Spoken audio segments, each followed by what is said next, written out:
Oh, look, a glimpse into the mind of my madness tonight. Yeah, this is gonna be like a random thoughts type deal, so y'all can bail out now. And nothing informative here. This is just gonna be me talking shit. Um, so I was just poking around my box earlier. It looks like a half shaft down there. Yep, and this is a half shaft I just got off that block earlier, and I got one in my trunk, and I have another one laying around. So I thought I only had three, but apparently I've got four. Hmm.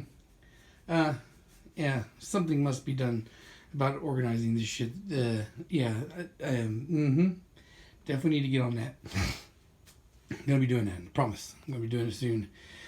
So, as I've been saying all week, I've been fucking sick, so I've been out of the gym. I've been ducking going to the gym. I was gonna go to sleep early, and I was actually kind of falling asleep in my desk here.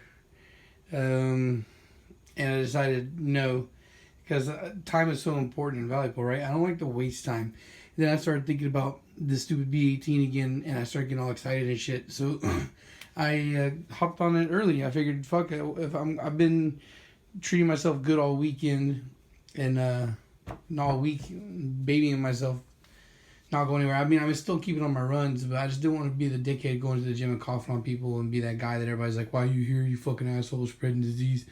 So anyway, I took the K20 down, and I think actually tonight started with the K20.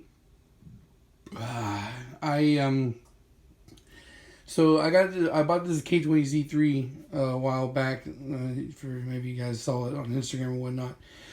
And that's not it. That's a different block. But anyway, I bought the K20 Z3. It had a blown head gasket, right? So that's why the guy pulled it. And I was hoping I could get lucky and not have to, take it to the machine shop. With blocks, it seems to be something that happens pretty often. You can get, unless somebody's really abused it while it's got a fucking overheating issue, blocks usually don't get have to deal with the warpage issue as much. But I checked the head. The head is it's way off. It definitely has to go to the machine shop. So that kind of bummed me out a little bit. I mean, it's not too expensive, but I don't know the turnaround time. But I guess turnaround time doesn't really matter because I'm not in a rush. The B18 is gonna get finished before the big boy K20. But the thing that sucks is it's fucking filthy, and I'm pretty sure I'm gonna have to clean it up real good before I go. So I gotta call them. Gotta call the machinist tomorrow and see what's up with that and see exactly everything that needs to come off. I'm pretty sure they're gonna want a bare head. So I guess it's good that I bought that valve spring compressor a long ass time ago that I've never put to use. So yeah, I guess that's gonna be done in the near future. I gotta strip that head completely down. Ooh. And clean it up so I can take it to the machine shop and drop it off. And even if it takes a week or two, that'll get, I can put that and it'll be on the back burner while I'm doing other work. And then they'll call me, hey, it's done and ready. And then I go pick it up and then be good to go. And then I can slap that on there. Yeah. Wow, fuck, man. I farted a minute ago. I don't know if you heard it, but it's fucking disgusting. Killing myself here. It smells like burnt engine oil and shit. That's never a good combination. Either one of those things separate is bad, so together it's worse. Yeah. Anyway, so carried on. So, yeah, because I couldn't put the head on because it's warped, I went ahead and took the K20 down, and now I know I've done that measurement, so that's done, taken care of. Now I know what I got to do there. And then I decided to put the B18 on because I got to do Raw's engine, right? So I figured, okay, well, I'll go ahead and put my B18 on here and strip it down and get it all, and then at least now the stand will be oriented for the B series already. Although that's on an engine stand outside, and I don't even have to. What I could do is just slide it off with the mounting post and then put it on here, so I don't have to dismount that, which is probably what I'm going to do. I think I'm going to do that. Yeah, so that'll be, I guess, a little easier. Nothing's easy back here, man. This space is way too tight. I gotta start clearing some of this shit out. But again, like I said, motivation spike hit me. This is the head that's gonna go on Raw's engine right here. So that's gonna get gone. That's gonna get cleared out. I need to move some of this shit off this fucking table. Oh man, dude, this is a goddamn crazy mess. Anyway, I'm talking about some random nonsense here, which I said I was gonna do, but this isn't the random nonsense I wanted to talk about. I want to talk about some other random nonsense instead. And that is, man, I'm pretty excited about this. And I think I haven't been this excited about an engine build in a long time, because it's either been work that I'm doing that somebody's expecting something back, or it's been like, oh, I'm building this to potentially sell or maybe use someday. Like, I like building engines, but it's not necessarily always exciting. Like, I always appreciate the end results. Like, once it's clean and everything's ready to go, it makes me feel good. Like I've accomplished something, and it's a piece of art. But I guess just like art being subjective like that, some pieces you like more than others, right? Yeah, that makes sense. Yeah. So these other engines I've done, a lot of them are sitting still because I either can't sell them or I want to use them, but I can't. I don't have an immediate place to put them right now. But this fucking engine, I'm gonna take it apart. Or I've already taken it apart. Taking it apart. I'm gonna clean it, prep it up real good. And I dig out my pistons and rods from that fucking giant mess over here. And once I do that, then it all goes back together. It's going to be a complete engine. It's not going to just be a block sitting somewhere on the side. It's going to be fucking full 100% ready to go long block. And then all I got to do is buy some injectors and buy a clutch. And this is going in a car. This could wind up being one of my fastest fucking turnarounds ever. Because I think another thing with the Integra is that I probably could have got it started. I definitely could have got it started. My problem was I ran into that troubleshooting issue with the fuel pump not priming, and it was such a basic thing. And I built it up in my head to be something so much bigger than what it really was. It was just a disconnected wire that I literally found in 5 minutes worth of effort. So I literally lost like months of my time just because I made something out to be a bigger deal than what it was. So when I'm thinking about this, I'm like, once I get this swap together, then I spend like $400 or $500 and I buy a shell, right? And I've got a decent idea of what shell I'm gonna get, right? Because I've got a Honda S300 I'm just sitting on. It's an OBD2 computer, right? And I have an OBD2 engine harness that was given to me a year or so back, maybe even longer, by one of you subscribers. That it turned out to be I had the wrong OBD because my dumbass thought I had an OBD2 Integra and it was OBD1. So now I can put that to use. And then I also have an extra set of NGK spark plug wires that Blake gave me a while back. So it really is like this thing is going to come together so fucking fast.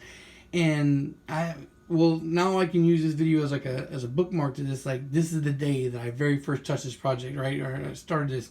And I want to see how long it's going to take me to turn around and get this in a car and turned on. Like, I don't care if it's fucking, the tuning part of it or whatnot. Just the swap turned on, and then I'll do the rest of the turbo kit and all that stuff later. Just kind of test myself, to see where I can go when I'm, properly motivated. I really am. I haven't been motivated for a build like this in a long time. And the funny thing is, I'm building this, and I don't even know, like, what powers to shoot for, like, what power levels to shoot for. I don't even really care right now. I think 600 horsepower would be kind of cool. I mean, it's going to be stock sleeves, though. Yeah, I think. And I was thinking about the Tron build. That I decided what I definitely am going to do with that is that when I finish the Integra, when the Integra's all tuned up, then I'm going to get another B18 and I'm going to send out to Jeff and get CSS. And then so those pistons that's going to be my big B series. Like, I have plans on going big horsepower in the K eventually, but the ones that were a gift from Jesse, I'm going to try and make as much power as I can on that. So I'm going to see about taking my time with that build. That one's not going to be like this. This one I'm going to throw this together as quick as possible. And that one I want to take my time because I'm going to shoot for some really big horsepower numbers there. So I know that's going to take some effort. The other day I was talking to my mother. And she hit me up because she saw this shit going back on Facebook and she's being nosy about the whole Army thing. So I explained to her that's done, is now officially off the table. And then, she's like, why would you even think about going back anyway? Why would you, risk doing that to your family, especially what I was considering doing? And I was like, well, I'm not worried about going back, and I'm definitely not. And if it did happen with like conflict or war or some shit, I wouldn't really bother with that either. I've already been through that. And anyway, so she's just like, I thought you liked mechanic stuff. I'm like, I do. She's like, what's because I was like, I hate the job. Like, I really don't want to be here. I want to be doing something else. But I just can't. I can't find an escape that's gonna help pay me the same money that I'm decent at. And she's like, well, I thought you liked working on stuff like that. And I'm like, well, And then I kind of like held my phone because we were video chatting, and I showed her the parking lot. Like, I don't like these trucks. It's just, and I really don't like being a mechanic, especially, well, I don't know, man, just in general. Like, I spend a lot of my times working in the fucking parking lot in a stupid thick fucking uniform in like 90 plus degree weather that's humid as fuck all the time. I sweat every time I move. It's disgusting. Sunburn. It just sucks the soul out of your body, the heat, and it just sucks. It fucking sucks. And then even when it cools down, then you gotta worry about fucking mosquitoes, and it's still hot as fuck. So you're just constantly sweating, constantly exposed to the environment. It's very uncomfortable. It's just like, and I'm like, this is what I like to do. I'd rather be at home in my fucking underwear, in a climate controlled area building engines, and then when I'm done, I literally just go 2 or 3 steps and sit down and just relax, and I can listen to my podcast without having to worry about a boss telling me that it's too loud or I should be focusing on doing something else and not listening to anything at all, and just.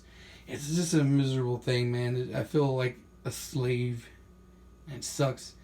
Like I said earlier, some of these engine builds, it can be potentially stressful because you don't want to make any mistakes. You don't want to fuck anything up. You want somebody to be happy with your product. You want to get it done as quick as possible. And sometimes it can be stressful, but because work is always going to be work. Like they say, you'll never work a day in your life if you would do what you love. Yeah, you do what you love, but when you're doing it for different reasons, like when you have different motivation behind it, it's different. Like if I'm building an engine for a friend, we're excited. We want to see, what's going to happen. When you're building it for a customer, even if you're cool with the customer, like it's like a baby, man. Like you always got to make sure everything's on fucking point. Somebody's spending their money on this, and you want them to be happy. You don't want to be any problems. It's when it was tuning time the other day with Edgar, I was nervous about it. It was just fucking, I'm just waiting, and then it choked up. I don't want anything to fucking go wrong. And that's why I'd rather not be in the tuning area when I get my cars tuned. There's never been one time when my car's been on a dyno where I'm excited. I'm always nervous, always afraid of waiting for any weird noise or any random sound that's gonna think, oh fuck, there it is, that went, it blew up. It's a very stressful time. No, but at the same time too, you can't really leave the dyno area because if the tuner needs to get a hold of you, or hey, we need to change this real quick or upgrade this, or you need to be there to be able to answer quickly. So that it's and just like Edgar too. And he's like, oh man, the numbers were really high and all of a sudden they dropped really low. I'm like, well, that's tuning, man. Especially if you're tuning a forced induction, man, you could potentially be in a tuning spot, a tuning situation for hours. I've seen tuning sessions go on for 3 hours sometimes. It's rare that they're quick. So now imagine that where you're in that situation where somebody's hammering your car and it's over and over and over again. It's fucking. It can be stressful. This is a very stressful thing. But so I just wanted to talk about that. I guess I don't know, and then just say I guess this is probably coming off worse than what I really wanted it to be. I just wanted to kind of share this moment right here that it's been a while since I've actually done any engine that I'm really fucking excited about. I'm really pumped up about. And knowing my luck, because I'm excited to do this, is probably gonna blow up in my face. Fuck. No, I don't expect anything bad to happen. It's gonna be good. I'm gonna. It's already pretty much apart now. I guess just take off these hoses, and then I can take it off the stand and take it outside to spray off and clean up and all that good shit. And then oh man, see, and I'm stuck. I can't really do anything else until I clear that out. And I don't want to do that late at night. I want to do that during the daytime. So, man, this weekend I'm gonna be fucking booked. So I want to say that what I'm gonna do with this right now is this weekend I will at least have this cleaned. But I probably won't get back to putting anything in here together until the next weekend. But next weekend I could potentially have the whole engine built. Or the goal is to at least have the block done. So that's a very real possibility here. Yeah, because this weekend, like I said, I'm going to try and do Legoland Sunday. So Orlando Sunday. Saturday is a fight. Plus I work Saturday. So I work Saturday during the afternoon and shit. And morning and afternoon. Then I got a fight at night. And then I got to try and go to sleep. Get enough sleep to make a 3-hour drive. And then we're going to have to come back because my wife has to work Monday morning. So go up there and back.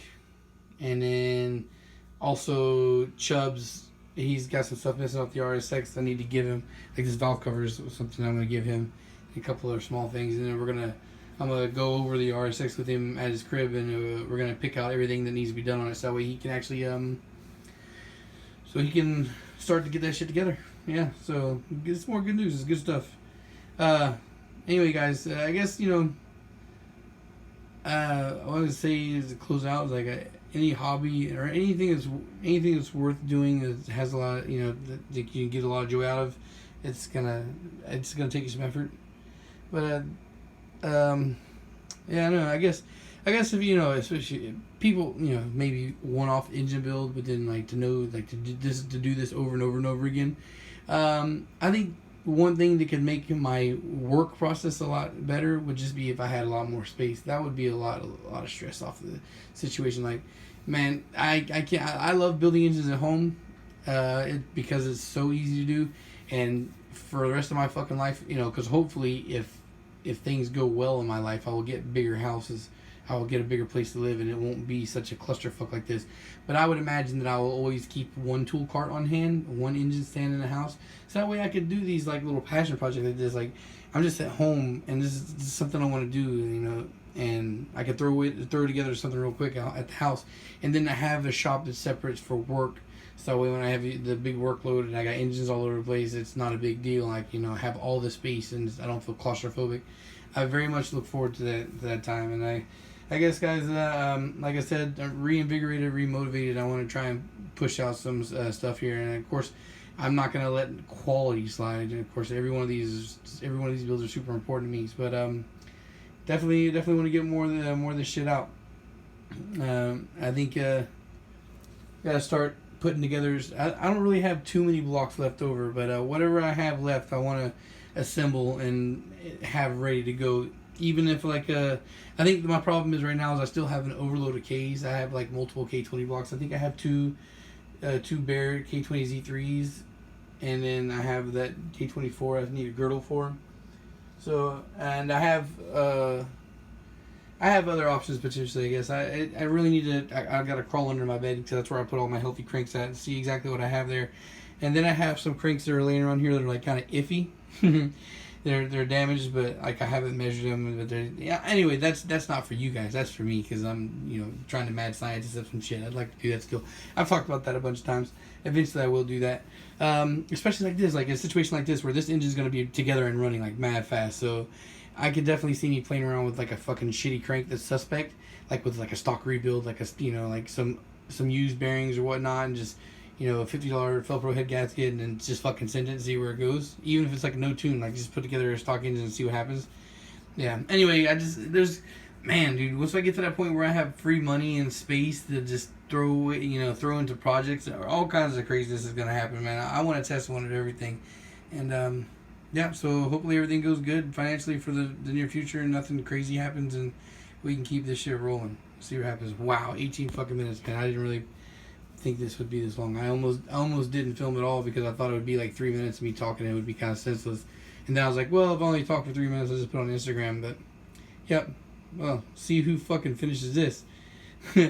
If you've managed to watch this whole fucking video, man, comment down below. Just put done. That'd be fucking awesome. I want to see how many people actually get to the end of this. Alright, guys, thanks for watching. For you guys that do, peace.